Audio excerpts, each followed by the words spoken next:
Assalamualaikum warahmatullahi wabarakatuh.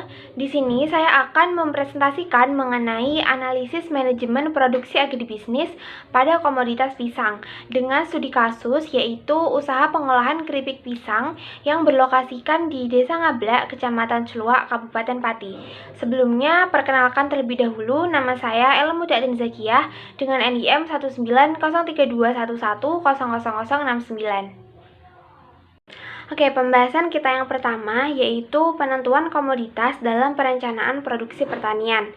Mengapa dipilih komoditas pisang? Karena komoditas pisang merupakan salah satu komoditas yang diandalkan untuk dikembangkan di Kabupaten Pati. Hal ini karena pisang sangat mudah untuk dikembangkan atau dibudidayakan dan juga permintaannya yang cukup tinggi di pasaran. Berdasarkan data Badan Pusat Statistik atau BPS, jumlah pohon pisang yang produktif di Kabupaten Pati itu mencapai 457.325 pohon atau rumpun, dengan total produksi sebesar 247.271 kuintal. Nah, selain itu, pisang adalah komoditas yang memiliki kandungan karbohidrat antara 17-38% serta terdapat pula serat pangan yang dibutuhkan oleh tubuh. Pembahasan selanjutnya yaitu aspek kondisi pasar. Kondisi pasar di Kabupaten Pati itu terpantau stabil dan terbuka, di mana petani dapat dengan bebas menjual barangnya berupa hasil pertanian di pasar tersebut. Sebagian besar kegiatan jual beli hasil pertanian itu terjadi di pasar tradisional. Nah, hal tersebut karena pasar tradisional dianggap memiliki peran sentral dalam perekonomian, terutama untuk masyarakat menengah ke bawah yang menganggap pasar itu sebagai sentral pemenuhan kebutuhan. Kemudian dari harga yang ditawarkan dalam sebuah pasar itu juga terpantau normal sesuai dengan komoditas yang dijual. Kemudian, dari segi topografi, Kabupaten Pati merupakan daerah yang berada di bagian timur Jawa Tengah. Nah, wilayah ini berada pada ketinggian 0-1000 meter di atas permukaan air laut, sehingga bisa dikatakan topografi dari Kabupaten Pati ini merupakan dataran rendah. Hal inilah yang menyebabkan Kabupaten Pati cocok untuk dijadikan wilayah pertanian. Nah, selain itu, topografi dari wilayah Kabupaten Pati ini terbagi menjadi beberapa relief dataran. Di antaranya yaitu yang pertama ada lereng Gunung Muria yang membentang sebelah barat bagian utara Laut Jawa dan meliputi wilayah Kecamatan Gembong, Kecamatan Telogowungu, Kecamatan Gunung Ungkal, dan Kecamatan Celuak. Kemudian yang kedua adalah dataran rendah membujur di tengah sampai utara Laut Jawa yang meliputi Kecamatan Dukuseti, Kecamatan Tayu, Kecamatan Margoyoso, Wedari Jaksa, Juwana, Winong, Kayen bagian utara, Sukolilo bagian utara, dan Tambak Romo bagian utara. Kemudian yang kedua, yang terakhir adalah Pegunungan Kapur yang membujur di sebelah selatan yang meliputi sebagian kecil wilayah Sukolilo, Kayen, Tambak Romo, dan Pucak Wangi. Aspek selanjutnya yaitu kondisi iklim. Kondisi iklim di Kabupaten Pati termasuk ke dalam iklim tropis dengan rata-rata curah hujan yaitu 192 mm per tahun dengan 6 hari hujan.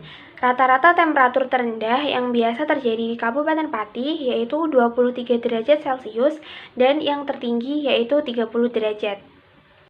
Untuk nilai ekonomis, pisang itu merupakan salah satu komoditas yang memiliki nilai ekonomi yang tinggi di masa sekarang, serta memiliki potensi yang luas bahkan sampai ke pasar internasional. Nah, komoditas ini telah memasuki pasar internasional dengan total ekspor sebesar 30.373 ton pada tahun 2018 dengan tujuan ekspor ke seluruh dunia. Jadi tidak bisa dipungkiri bahwa komoditas pisang ini sangat berprospek untuk dikembangkan. Pembahasan selanjutnya yaitu mengenai pemilihan lokasi produksi usaha agribisnis. Pemilihan lokasi berdirinya suatu usaha itu sangat penting karena akan berdampak pada penghematan pengeluaran perusahaan mulai dari biaya produksi hingga biaya angkut bahan baku maupun proses pemasarannya. Nah, aspek yang pertama yaitu ketersediaan tenaga kerja yang mumpuni. Jumlah tenaga kerja yang dimiliki oleh usaha pengolahan keripik pisang Bapak Hadi yaitu berjumlah 4 orang yang terdiri dari 2 tenaga kerja laki-laki dan 2 tenaga kerja perempuan. Nah, tenaga kerja yang dimiliki tersebut itu berasal dari anggota keluarga dan tetangga sekitar lokasi berdirinya usaha. Nah, 2 tenaga kerja itu berasal dari anggota keluarga yang sekaligus berdomisili di Desa Ngablak, dan 2 tenaga kerja lainnya itu berasal dari tetangga sekitar. Nah, hal ini membuktikan bahwa ketersediaan tenaga kerja di Desa Ngablak ini terbilang cukup karena tidak ada tenaga kerja yang berasal dari luar desa ataupun luar kecamatan. Kemudian dalam aspek pendidikan, tenaga kerja yang dimiliki oleh Bapak Hadi ini 75% adalah lulusan SMA sederajat dan 25% merupakan lulusan SD. Nah, hal ini membuktikan bahwa berdasarkan tingkat pendidikan, tenaga kerja yang bekerja itu sudah memadai karena sebagian besar pekerja merupakan lulusan SMA sederajat. Nah, selanjutnya aspek ketersediaan sarana dan prasarana yang mendukung. Ketersediaan sarana dan prasarana pendukung kegiatan usaha oleh Bapak Hadi ini sangat mudah didapatkan karena lokasi berdirinya usaha itu dekat dengan pasar. Nah, untuk sarana dan prasarana yang dibutuhkan untuk pengolahan keripik pisang ini diantaranya ada wajan penggorengan, alat pemotong, nampan, alat penggorengan, dan lain-lain. Seluruh sarana yang digunakan tersebut itu dapat dibeli di pasar terdekat dari lokasi usaha. Sedangkan untuk prasarana dalam usaha ini yaitu ada bangunan serta mobil pick up. Bangunan yang digunakan pada usaha tersebut merupakan rumah pribadi milik Bapak Hadi, dan mobil pick up yang digunakan untuk mendistribusikan produk juga merupakan kepunyaan dari Bapak Hadi sendiri. Lalu kedekatan dengan pasar. Nah, usaha pengolahan keripik pisang milik Bapak Hadi ini dapat dikatakan memiliki kedekatan dengan pasar. Nah, pelaku usaha biasanya menjual keripik pisangnya ke beberapa kecamatan, bahkan keluar kabupaten. Untuk pemasarannya sendiri meliputi wilayah Tayu, Kudus, Kayen, Ciluak, dan Kabupaten Pati itu sendiri. Selain pemasaran ke beberapa wilayah, usaha Bapak Hadi ini juga melayani pembelian di rumah secara langsung. Jadi apabila konsumen ingin membeli keripik pisang, dapat langsung datang ke rumah Bapak Hadi. Nah, selain itu, jarak lokasi berdirinya usaha dengan pasar Ngablak yaitu berkisar 2,4 km dan hanya membutuhkan waktu sekitar 7 menit. Jadi sangat mudah bagi pelaku usaha untuk untuk dapat menjangkau pasar dan juga menjual produknya. Selanjutnya, kedekatan dengan bahan baku. Aspek bahan baku yang digunakan dalam pengolahan didapatkan melalui 2 cara. Yang pertama yaitu sumber bahan baku buah pisang didapatkan dari pengusahaan sendiri. Jadi, Bapak Hadi menanam pohon pisang di samping rumah untuk bahan baku pembuatan keripik pisang. Kemudian, cara yang kedua yaitu melalui pembelian. Bahan baku juga dibeli dari masyarakat sekitar yang juga mengusahakan menanam pohon pisang jika usaha pengolahan tersebut kekurangan bahan baku. Dan pokok bahasan yang terakhir merupakan analisis tata letak atau layout. Tata letak atau layout merupakan cara pengaturan faktor-faktor dan fasilitas produksi. Menurut Ramos, pada tahun 2012, pemilihan layout yang tidak tepat akan menyebabkan terganggunya proses produksi dan akan mempengaruhi keseluruhan sistem yang ada. Untuk itu, penggunaan layout harus benar-benar diperhatikan agar proses produksi dapat berjalan secara efektif dan efisien. Analisis desain tata usaha atau layout pada usaha pengolahan keripik pisang Bapak Hadi. Tata letak atau layout yang digunakan dalam usaha pengolahan keripik pisang tersebut merupakan layout produk. Layout produk merupakan layout yang digunakan untuk kegiatan yang berulang-ulang dengan aliran produksi yang sama. Tata letak atau layout yang diterapkan pada usaha ini masih tergolong sederhana karena usaha tersebut masih dalam taraf usaha yang kecil. Lalu penetapan layout produksi juga dilakukan seadanya menurut pengetahuan dari pemilik usaha. Namun, penetapan layout tersebut dapat dikatakan cukup efektif karena antar aliran produksi itu tidak saling mengganggu atau menghambat proses produksi lainnya. Lalu keefektifan dari tata letak yang digunakan oleh usaha tersebut adalah usaha ini dapat mencapai target produksi sebesar 100 kg keripik pisang setiap kali produksi. Nah, berikut ini merupakan gambaran tata letak atau layout usaha pengolahan keripik pisang. Nah, pada nomor 1 merupakan tempat pengupasan dan pembersihan pisang. Setelah dilakukan pengupasan pisang, langsung dibersihkan dengan cara dimasukkan ke dalam ember berisi air bersih. Nah, tujuannya agar pisang yang akan digoreng terhindar dari kotoran. Kemudian nomor 2 merupakan tempat penampungan air bersih untuk pembersihan dan juga sanitasi.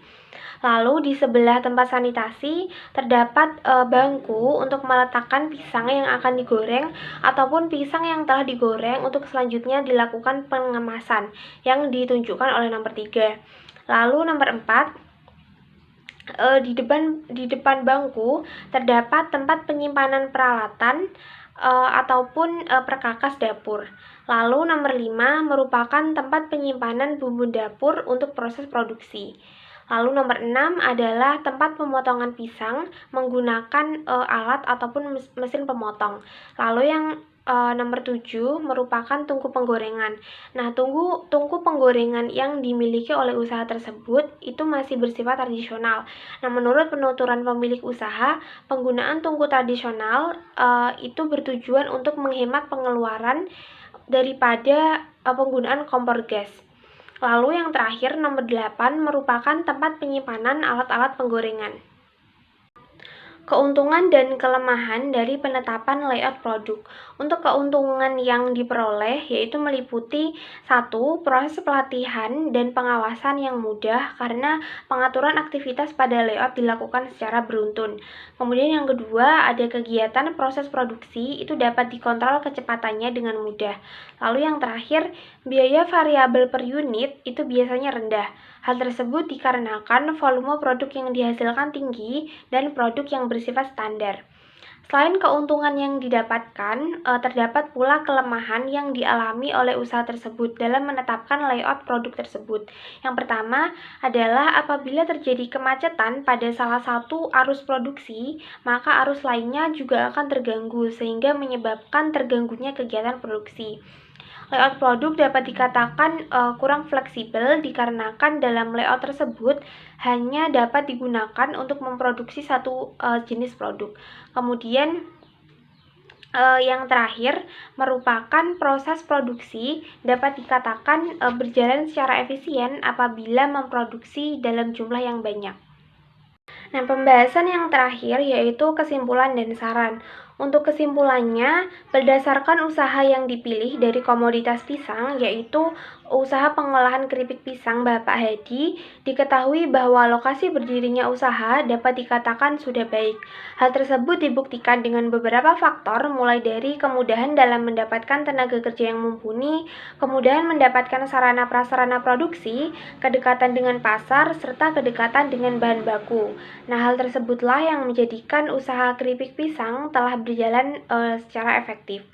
Lalu untuk saran, berdasarkan hasil pengamatan pada usaha pengolahan keripik pisang, penulis menyarankan untuk lebih mengefikskan tugas pada masing-masing pekerja. Nah, hal tersebut dimaksudkan agar pekerjaan dilakukan secara efektif dan efisien.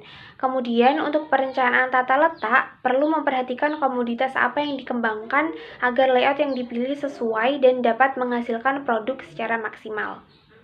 Nah, sekian penjelasan dari saya mengenai analisis produksi usaha agribisnis, yaitu pada komoditas pisang.